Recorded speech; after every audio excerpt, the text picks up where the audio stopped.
Welcome to the latest SIBA member update following the board meetings in February 2018. I'm filming this update from SIBA Beerex here at the Exhibition Centre in Liverpool. We're just getting started, and by the time you hear this, the event will have finished and hopefully be a great success. So a fabulous backdrop of our flagship event to give you this members update. The update will be complemented by our latest annual report. This is SIBA's annual report for 2018. It's been presented at our AGM on the 15th of March. You can download this from the SIBA toolbox and in fact from the website to find out what your society has been doing over the last 12 months. So please do take the time to have a look through that. So the board meeting ran over 2 days on the 13th and 14th of February. We had an exceptional meeting. During the course of the meetings, various projects were reported back on, very positive progress reports around our 4 pillars, plans and other campaigning activities. However, it is the case that on the run-up to the board meeting in February, a number of regions had raised concerns about some aspects of our constitution and our governance and decision-making, and elected directors brought that to the board meetings via motions. So we set aside a separate day to look at those issues on the 13th of February, and I'm very happy to talk through some of the outcomes of that today. Very good that we had the opportunity as a board to talk about SIBA's constitution and governance. It is quite complex in nature, and obviously we want all our members to understand clearly how the society works since the restructure took place in 2014. We do have quite a complicated set of rules and articles. We don't expect members to read through all of that information, and we will in the coming weeks be publishing some briefings for members so that how the organisation works will be much easier to follow for our busy professional brewing members. Okay, so the board report is available on the toolbox. It's the SIBA member update report dated number 9 March 2018. It's a 16-page document. I'm afraid it was a very long and fruitful board session. So there is a lot of detail in there that I'm not able to cover in this short video update. What we will do is just quickly run through the executive summary of the most important outcomes from those meetings. So first of all, Buster Grant was elected as chairman for a further year. Ian Fozzard was elected as vice chairman for 1 year. The board reviewed SIBA's strategic goals and agreed that the 4 pillars activities would remain as the key drivers for our activities up to 2020. So we won't be bringing forward a new strategic plan in 2019. We've agreed as part of our work towards access to market, to improve access to market for our members, that we will very shortly launch a costs benchmarking initiative whereby we will establish a database of costs across the membership which brewers can then use to benchmark their own costs of business against their peers. That should be a very positive step forward in helping our members establish different sales channels and understand their costs when setting their prices for their product. SIBA's policy on small brewers relief, which was established in October last year, will be retained, and we remain in discussions with other stakeholders in the industry to try and find a joint way forward to put to government on reform of small brewers relief in a way which will not disadvantage SIBA members. New membership criteria guidelines were agreed by the board. The board and staff team have been looking at this issue for some 18 months and following lengthy consultation, new criteria guidelines have been agreed by the board, which we think require amendments to the members' charter to make sure that applying brewers can meet the values and principles of SIBA, and a motion will go to the AGM to amend the members' charter to that effect. A great success for us all was in the autumn budget in November last year, when, working with other stakeholders in the industry, we managed to convince the government to freeze beer duty. That will have a positive effect on the industry, particularly when the UK beer market is relatively flat with a fragile stability. So very good news there.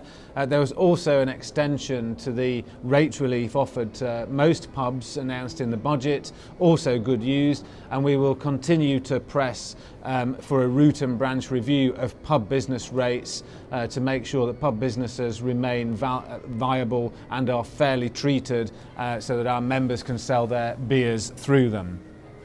In terms of governance aspects, a great deal of the meetings were spent talking through our governance and constitution, and I'd like to just summarise some of the things that came out of there so that you've got the key points, and then can follow this up if you have time by reading through the members' report on the toolbox. So first of all, terms of reference will be drawn up for all different SIBA committees. That includes the Executive Committee, and while they don't already exist, there'll be a similar format for all our different committees, and those terms of reference will ensure that the committees act within their strategy, within their budgets, and within the plans that have been previously agreed by the board. SIBA Commercial Services, which is a separate company which is wholly owned by SIBA and has its own board of directors, will be set the objective to deliver SIBA's commercial plan, and the articles of SIBA Commercial Services will be amended accordingly. With that in mind, the board is setting up a new commercial committee made up mainly of elected directors, and that committee will help develop the emerging commercial plan for SIBA, and then will monitor and evaluate the activities of SIBA Commercial Services Limited, with a view to overseeing the delivery of that plan. So this is a new committee to provide an oversight for the board on our commercial activities. To carry on that theme of ensuring that the board is in control of our operations, a scheme of delegation will be developed, and this will be added to the members' handbook, to the rules of the society, to ensure that there's total clarity across the organisation and understanding about the delegated authority of committees, including the Executive Committee. In terms of our commercial activity, we are moving towards our new commercial plan, and a new set of principles will be agreed to guide those commercial activities and that plan, and they will be honed by the new commercial committee to make sure that they're fit for purpose in ensuring fundamentally that our commercial activities are aligned with our 4 pillars trade association campaigning activities. Carrying on the theme of governance and constitutional matters, there has been some concerns raised with the board and at board level about perceptions of conflicts of interest within the organisation, and so the board has agreed that we'll carry out an independent external audit of conflicts of interest and report back to the board with that. And then finally, on governance matters, we've agreed that the board will carry out an annual review of governance. There is quite a churn at board level of elected directors, and it's obviously important that we make sure that elected directors are fully trained and conversant with the constitution and their responsibilities within that. So we will ensure that that is the case, and once a year the board will carry out a review. 22 motions came through to the board this year from our regions. There was quite a lot of crossover on some of those motions. All 22 motions were discussed by the board to see what we needed to do as a response. Only 3 motions are going forward to the AGM. That's a special resolution related to electronic voting capabilities for our members, a board motion to amend SIBA's vision statement, and a board motion to amend the members' charter to ensure it's aligned with the new membership category guidelines agreed by the board. Some of the other things that came out of those motion discussions were that there will be carried out in 2018 a review of SIBA's independent beer competitions categories, and we'll report back to members on that later in the year. And also that a comprehensive marketing code of practice will be introduced so that SIBA is taking a lead on stamping out any discriminatory images in language in the marketing of beer, and we'll work with other parties to have an industry-wide solution on that. The board also agreed that we would seek, as part of our activities around the food safety and quality standard, to seek discounts for SIBA members for salsa plus beer. The FSQ is there to be a stepping stone for those brewers who want to move on to salsa and other schemes, so we will try to smooth that process. And also with an FSQ perspective, the board has agreed, after listening to members at the regions and through other forums, that we will not insist that all members have to be enrolled in the FSQ standard by 2020.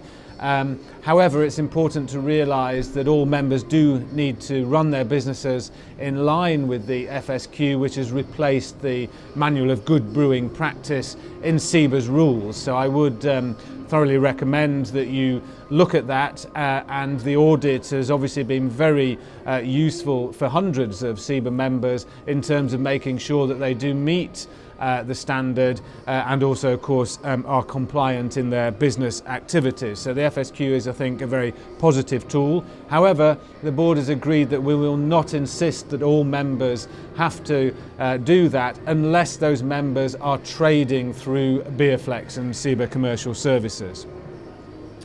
We will also put a licensing agreement in place for our successful assured independent British craft brewer seal and campaign to encourage as many of our members as possible to sign up to that. Being independent and British and craft is our USP and our common purpose, and we're going to put a proper agreement in place to set out to our members how that scheme can actually be used in their own activities.